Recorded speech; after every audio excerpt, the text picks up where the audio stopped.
पहली बात तो यह है कि पॉलिसी बनाने का काम सरकार का होता है और इस दौरान अगर कोई पॉलिसी बनाते समय पहले या बाद में कोई चेंज करते समय कोई कमेटी बनाई जाती है तो कमेटी एक रिपोर्ट देती है। वो रिपोर्ट पॉलिसी का पार्ट तब बनती है जब उसको सरकार स्वीकार कर लेती है।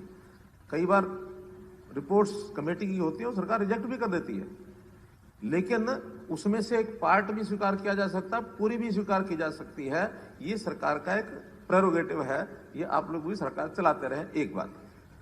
दूसरी बात, ये जो पॉलिसी एचएसवीपी की जिसका नाम पहले हुड्डा डिपार्टमेंट था, वो हमने ही कहा कि बड़ा कंफ्यूजन हो जाता है, कभी उस हुड्डा का श्रेय और अपश्रेय इधर चला जाता है, कभी इन हुड्डा का श्रेय और अपश्रेय उधर चला जाता है। तो बहुत बड़ा कारण है, नाम बदला नहीं है, केवल उसका हिंदीकरण किया, केवल उसका नाम का हिंदीकरण किया है। कोई एक बार एक सज्जन आ गए कोई विदेश से, तो विदेश से आने के बाद वो जगह जगह घूम गए, कहीं पंचकुला गए, कहीं गुरुग्राम गए, जगह जहां लिखा था Hooda plot, Hooda plot, Hooda plot. अब वो आदमी कहता है कि Hooda is such A rich person, he has thousands of एकड़ ऑफ लैंड। तो हमने बताया नहीं भाई, ये वो हुड्डा नहीं है, ये हमारे और हुड्डा है। तो हमने हरियाणा अर्बन डेवलपमेंट अथॉरिटी को, हरियाणा, सुनो बदल दो, सुनो तेलंगाना भाई, वहां आप जमीन लो, मुझे कोई दिक्कत नहीं है। वो हरियाणा अर्बन डेवलपमेंट अथॉरिटी का हिंदीकरण है हरियाणा शहरी विकास प्राधिकरण। हमने वही एचएसवीपी, हमने कोई नाम नहीं बदला है, केवल उसका अंग्रेजी से हिंदीकरण किया है, इसलिए उसका नाम हरियाणा शहरी विकास प्राधिकरण एचएसवीपी ये किया है। जैसे कहा मुख्यमंत्री जी ने, मैं जब मुख्यमंत्री था, जब ये सवाल आया था तो मैंने समझा दिया था लोगों को, एक है Hooda Haryana urban development authority, दूसरा है HWODA Haryana overall development authority. चलिए ये समझा पाए, चलो कोई बात नहीं, लेकिन हमें लगा अगर हम समझाने में फेल हो गए तो सारा कुछ इनके ऊपर आ पड़ेगा, मुश्किल में ना फंस जाए, इसलिए इनको बचाने के लिए हमने एचएसवीपी कर दिया। लोग तो उल्टा था दूसरी तरह ही बोलते हैं। Harassment until death. अब चूंकि वो पॉलिसी उसी समय की बनी हुई है, आज की नहीं बनी हुई है। सिस्टम क्या था कि जब कभी किसी जमीन के ऊपर अनाउंसमेंट आती थी, ये पहले का है, हमारे आने के बाद नहीं, उससे पहले की बता रहा हूं, अनाउंसमेंट आती थी तो वो अनाउंसमेंट का सारा पैसा किसान को एक साथ नहीं दिया जाता था, किसी किसान को कभी दे दिया, किसी को कभी दे दिया, क्योंकि पूरे सेक्टर का मामला होता था और सारी अनाउंसमेंट पूरे सेक्टर के ऊपर पड़ती थी। तो जब भी किसी किसान की पेमेंट दी गई या उस किसान को पार्ट पेमेंट दी गई, उतना ही पोर्शन उठा के उसको नोटिस देते थे। मानो किसी सेक्टर का 10 किसानों का पैसा है, एक को दिया तो अनाउंसमेंट दे दी, दूसरे को दिया फिर अनाउंसमेंट का नोटिस दे दिया। ये एचएसवीपी के यानी हुड्डा के जो पुराने अधिकारी हैं वो उनसे आप कंफर्म कर सकते हैं। और अनाउंसमेंट का विषय यह है, वो दौर सारा इतना लंबा है कि उसके ऊपर मैं अगर ये कहूं कि कोर्ट्स की अनाउंसमेंट लगातार इतनी आती रही कि एचएसवीपी और एचएसआईडीसी, इनकी अगर माली हालत खराब हुई, कैश क्रंच आया, तो केवल अनाउंसमेंट के कारण से आया है। और वो अनाउंसमेंट ठीक है किसान को मिलती है, लेकिन भरनी भी सरकार को नहीं होती है, वो अथॉरिटी को या कारपोरेशन को नहीं भरनी है, भरनी होती है प्लॉट के होल्डर को, वो उसके ऊपर डिस्ट्रीब्यूट होती है। अल्टीमेटली ये समस्या उन सबकी भी थी। जब हम आए तो हमने देखा कि एक एक प्लॉट होल्डर को आज एक अनाउंसमेंट जा रही है, कल दूसरी जा रही है, फिर तीसरी जा रही है, फिर चौथी जा रही है। किसान को यानी पैसा नहीं था अथॉरिटी के पास, तो वो भी उधार चल रही है, 15% का इंटरेस्ट चल रहा है। और कई किसान मुझे मिले, वो कहते हैं ठीक है जी, मिले नहीं कोई बात नहीं, 1 नंबर का पैसा 15% इंटरेस्ट मिल रहा, हमको तो एफडी में नहीं मिलेगा, हमें क्या दिक्कत है, जल्दी आप मत दो, चलने दो जब तक चलता है। ये दोनों तरफ का एक सिस्टम चल रहा था। हमने कहा नहीं, जितने अनाउंसमेंट आ चुके हैं एक साथ सारे अनाउंसमेंट जिस दिन आए थे उसके हिसाब से आप सारा नोटिस दे दो। अब अनाउंसमेंट आई 2012 की, नोटिस जा रहा 2016 को, अनाउंसमेंट आ रही है 2008 की, नोटिस जा रहा 2015 को। तो जब सारे नोटिस इकट्ठे लोगों के पास पहुंच गए, पैसा तो आना ही था उनसे, नोटिस इकट्ठे दिए तो चिल्पा शुरू हो गई कि आखिर इतना पैसा हमारे ऊपर निकल आया, इतनी कैलकुलेशन, इतना पैसा, इतना इंटरेस्ट हम कैसे देंगे, हम तो नहीं देते। तब ये झगड़ा शुरू हुआ और एक कोर्ट का डिसीजन आ गया। हालांकि उस डिसीजन को, कोर्ट का डिसीजन इसलिए हमें मानना है, सैद्धांतिक तौर पर उस डिसीजन के पीछे कोई बहुत बड़ा तर्क नहीं है कि जब तक आपने नोटिस नहीं दिया तब तक इंटरेस्ट नहीं लगेगा। ये कोर्ट का डिसीजन है। हमारा कहना यह था कोर्ट में भी कि जिसने पैसा 2012 में देना था, मानो 16 तक नोटिस नहीं गया, पैसा तो उसी के पास है। कॉस्ट ऑफ मनी उसी को देनी पड़ती है जिसके पास पैसा होता है। 2012 से उनको देना है, किसान ने भी 2012 से लेना है, विद इंटरेस्ट लेना है, तो सारा पैसा उसको 2012 से ही देना चाहिए। लेकिन कोर्ट ने फैसला किया नहीं, जो बीच का पीरियड है जब तक नोटिस नहीं गया तब तक उसको पता ही नहीं मैंने देना कि नहीं देना। इसलिए एक तो ये माफ करो, झगड़ा हुआ शुरू। दूसरा झगड़ा हुआ कि ये जो जमीनें हैं, कॉमन लैंड है, इस कॉमन लैंड का अनाउंसमेंट। अब थोड़ी बात मुझे पूरी करने दो, आप नोट करते रहो, लास्ट में पूछ लेना सर। मतलब इंटरवेंशन की कोई बात नहीं होती, इंटरफेयर ना करो, सारी बात समझाने दो, बाद में करेंगे। तो इसलिए इस दूसरा झगड़ा शुरू हुआ कि कॉमन लैंड की अनाउंसमेंट ये हम क्यों दें। मेरा इसमें यह कहना है कि कॉमन लैंड की अनाउंसमेंट भी इसमें जो स्कीम 2000 हमारे आने से पहले की बनी हुई है, और ये 1977, 78, 85 जब भी हुडा डिपार्टमेंट बना होगा, अथॉरिटी बनी होगी, ये तब से चल रहा है, हमने आगे नहीं लगाया। लेकिन हमें बाद में समझ आया कि हाँ ठीक है, इनकी बात ठीक है। तब ये म्यूचुअल अंडरस्टैंडिंग हुई कि एक 3 जजेस की, रिटायर्ड जजेस की कमेटी बना दे। हमने ठीक है बना दे। 3 जजेस की कमेटी बनाई गई, उन्होंने अपना 63 में जो कुछ लिखा हुआ वो सारा फैसला हुआ। अब यह विषय एक और पैदा होता है कि ये जो लाभ मिलेगा, क्योंकि कॉमन लैंड के ऊपर अनाउंसमेंट नहीं होनी चाहिए हम मानते हैं, लेकिन ये किसको दिया जाए। अब यहां एक, आप वकील हैं, सारा विषय समझते हैं। कॉन्ट्रैक्ट लॉ जो होता है, कॉन्ट्रैक्ट लॉ में दोनों पक्ष जिस बात को स्वीकार कर लेते हैं वो मान्य होता है। अगर कहीं कॉन्ट्रैक्ट लॉ में झगड़ा पड़ जाए तो जितना मान लिया है उसको कोई नहीं छेड़ सकता। जो नहीं माना जिस समय से, उस समय के बाद उसके ऊपर कोई आर्बिट्रेशन भी हो सकती है, कोई कोर्ट में भी जा सकता है, कोई फैसला भी हो सकता है, ये उसके बाद होता है। तब इसमें से ये विषय आया कि जिस आदमी ने लास्ट पेमेंट जिस दिन की है, लास्ट इंस्टॉलमेंट, इसका मतलब यह है कि उस व्यक्ति ने उस कॉन्ट्रैक्ट को माना हुआ है। आखिर जब लिया था तो ये सारी पॉलिसी देख के लिया था कि हमारे ऊपर लोड होना है। लेकिन जिस दिन उसने पेमेंट देनी बंद कर दी, समझो उसके दिन से उस झगड़े में आ गया, तो ये झगड़ा उस दिन से सेटलमेंट इसकी मानी जाएगी जो लास्ट पेमेंट जिसकी हुई है उसके बाद।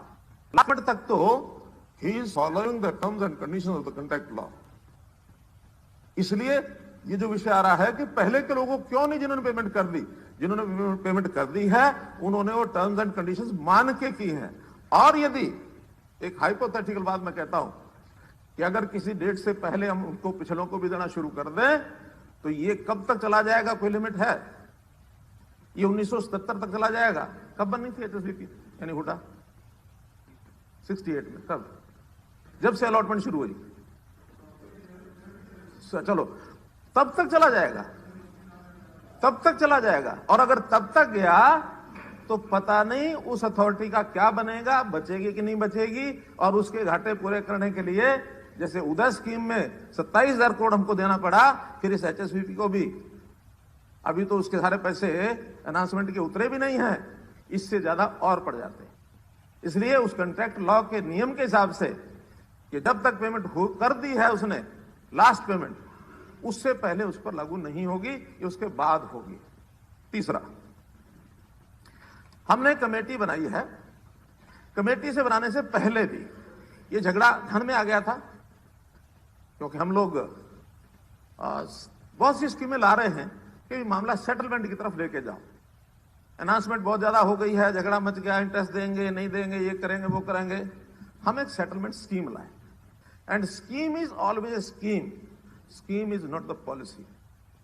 स्कीम सरकार जो बनाएगी वो पब्लिक के वेलफेयर में बनाएगी। जिसने उसको स्वीकार करना कर ले, जिसने नहीं करना पेंडिंग पड़ा रहेगा।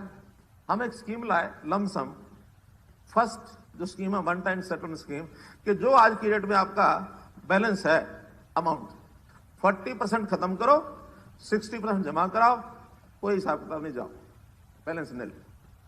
और उस समय 60,000 लोग बाकी थे जो डिफॉल्टर्स थे, जिसमें से 24,000 लोगों ने उस स्कीम का लाभ उठाया है। वो स्कीम जो डाली गई थी 40% की, 15/5/18 को डाली थी, 16/7/18 को बंद हो गई। 24,163 लोगों ने लाभ उठाया और जो रिबेट दिया गया 568 करोड़ का रिबेट दिया गया। कुछ दिन बाद विषय आया कि नहीं, कुछ लोग रह गए हैं, इसको एक्सटेंड कर दो।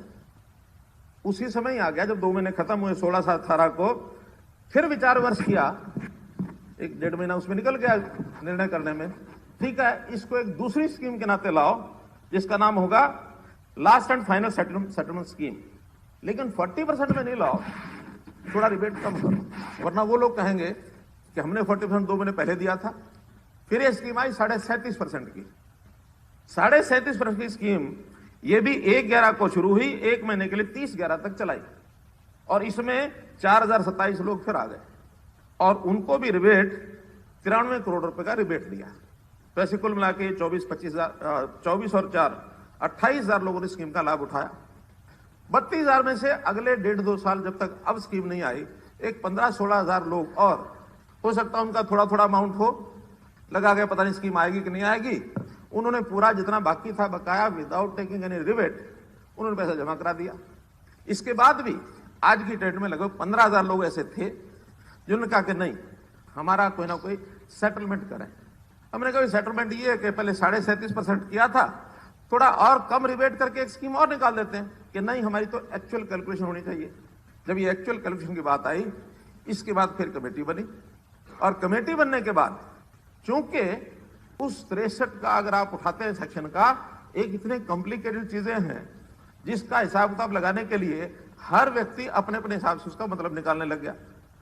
जो डिफॉल्टर थे वो अपने हिसाब से मतलब निकाल रहे हैं, जो नीचे एडमिनिस्ट्रेटर हैं वो अपने हिसाब से निकालने लग रहे हैं।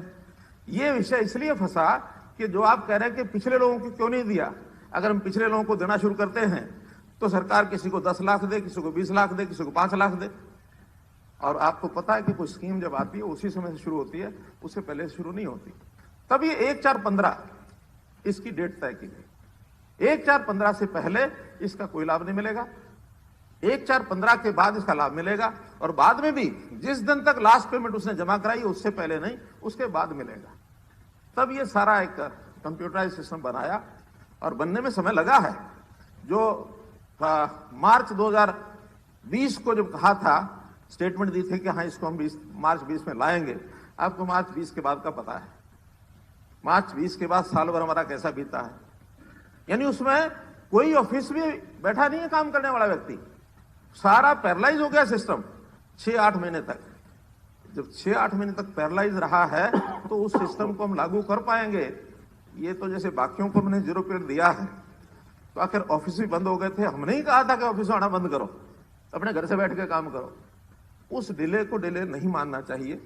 बाद में लगातार काम करके उसकी निटी ग्रिटी कितनी प्रकार की थी वो सब सुलझा करके, और हमें कोई लालच नहीं है कि किसी को कम देना है, लेकिन इस लालच को भी पूरा नहीं करना कि इस स्कीम के माध्यम से हमको 10-5 लाख वापस मिल जाए। वापस किसी को नहीं मिलेगा जो जमा हो चुका। वो नियम मैंने आपको बता दिया कंट्रैक्ट लॉ का। आगे जो बचा हुआ है उनका, उसमें स्कीम का लाभ मिलेगा। उसमें किसी को 40% मिल सकता है, किसी को 50 मिल सकता है, किसी को 60 मिल सकता है, किसी को 20 भी मिलेगा, क्योंकि अलग अलग पीरियड है, अलग अलग अनाउंसमेंट का रेट है, अलग अलग जमीन उसमें कम ज्यादा होगी। वो एक कॉम्प्लिकेटेड सारा सिस्टम है, हर एक प्लॉट की एक अलग कैलकुलेशन है। उस कैलकुलेशन के हिसाब से हमने 3 मार्च, क्योंकि ये कॉलिंग अटेंशन मोशन उससे पहले दिया गया है, इसलिए वो सारी बातें इसमें तो आपने पूछी भी नहीं है, प्रश्न के रूप में आई हैं, वो मैंने बता दी कि 3 मार्च को इसको हमने लागू किया है। Full and final settlement scheme इसका नाम है। और इसका जो आज का स्टेटस है, क्योंकि अभी इसमें हो गए हैं 3 मार्च और आज कितना हो गया, हाँ 12-13 दिन हो गए, 2 महीने तक लागू रहेगी। ये 30 अप्रैल तक चलेगी, 30 अप्रैल तक इसमें अप्लाई कर सकते हैं। अभी आज की डेट में 15,430 में से 762 लोगों ने इस स्कीम का लाभ ले लिया है, जिसमें 823 करोड़ रुपए की राशि, नहीं टोटल 823 करोड़ की है जो सेटल होनी है। अभी तक 19 करोड़ 74 लाख रुपया लोगों ने जमा करा दिया है, जिसमें 31 करोड़ 10 लाख रुपया उनको बेनिफिट हो चुका है। मुझे लगता है कि ये सारी स्कीम में लोग आएंगे, और जब लोग आएंगे वो जो स्वीकार कर रहे हैं तो विषय उसमें पंचकुला के लोगों ने क्या लिख के दिया है। मैं तो ये देखता हूं कि 762 लोग आए हैं और अभी 12-13 दिन हुए हैं। सामान्यतः स्कीम का लाभ हर कोई लास्ट दिनों में उठाता है, तो हम 30 अप्रैल तक इस स्कीम में ज्यादातर लोग मुझे लगता है लाभ ले जाएंगे, क्योंकि बेनिफिट सारा कैलकुलेट करके वो बैठे हैं। अब एक थोड़ा उसमें एक व्यवधान कठिनाई एक मैं बता रहा हूं। कैलकुलेशन में कंप्यूटर जो होता है ना, वो तो 1 करोड़ को भी फार्मूला वही लगाता है जो 1 पैसे को लगाता है। अब उसके सामने तो कोई ऐसा पहचान नहीं होती है।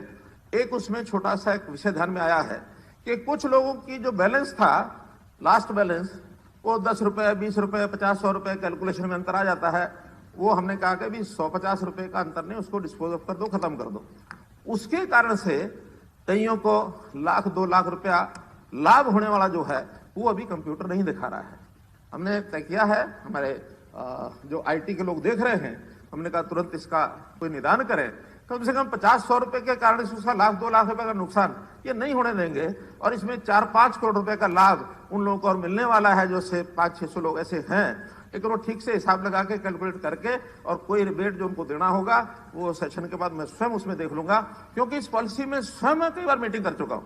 जितनी डिटेल मैंने बताई है, तभी मुझे पता है कि इसकी एक एक चीज इसको मैंने अपने हाथों से निकाल के दी है। किसी के साथ कोई अन्याय नहीं किया जाएगा, जितनी मैक्सिमम राहत होगी वो उनको दी जाएगी। धन्यवाद मुख्यमंत्री जी। मंत्री खुद ही बोल रहे थे, आपको मान 2 मिनट में जो कुछ बातें चर्चा नहीं, देखो अब ये तो फैक्ट्स है।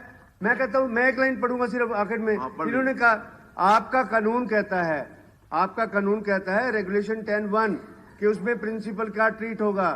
The additional price premium shall be payable by the transfer या lessee within 30 days of the demand of notice.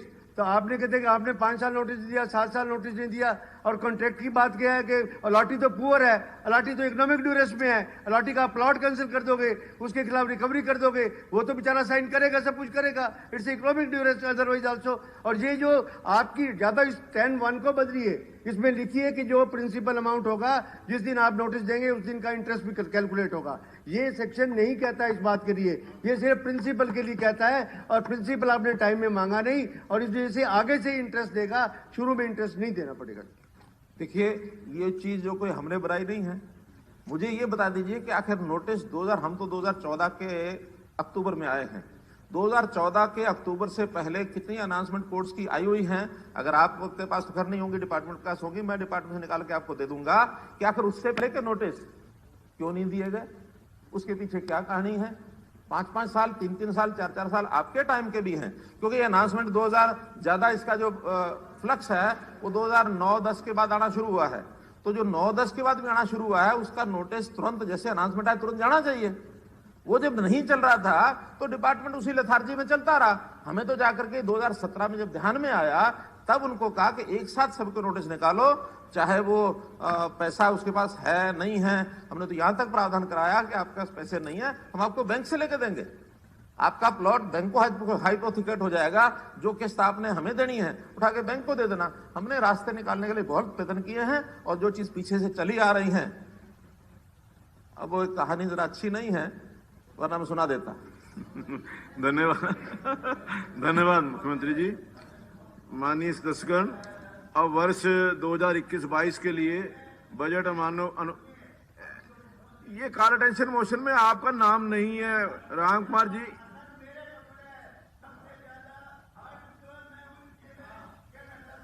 नहीं, ऐसे नहीं शिषपाल जी, आपका 6वां नंबर है, 5 से ज्यादा का परमिशन नहीं है, 5 से ज्यादा नहीं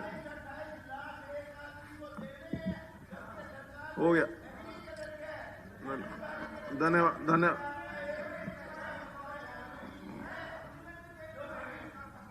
भाई 5 से ज्यादा सप्लीमेंट्री नहीं हो सकते। सप्लीमेंट्री क्या करेगा? अगर 20 लोग लिख करके दे देंगे, माननीय सदस्यगण, वर्ष 2021-22 के लिए बजट अनुमानों पर सामान्य चर्चा का पुनरारंभ होगा। श्री घनश्याम सराफ जी।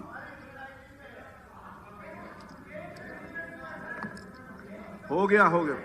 आदरणीय अध्यक्ष महोदय, मैं सर्वप्रथम आपने मुझे मौका दिया, आपका बहुत बहुत धन्यवाद।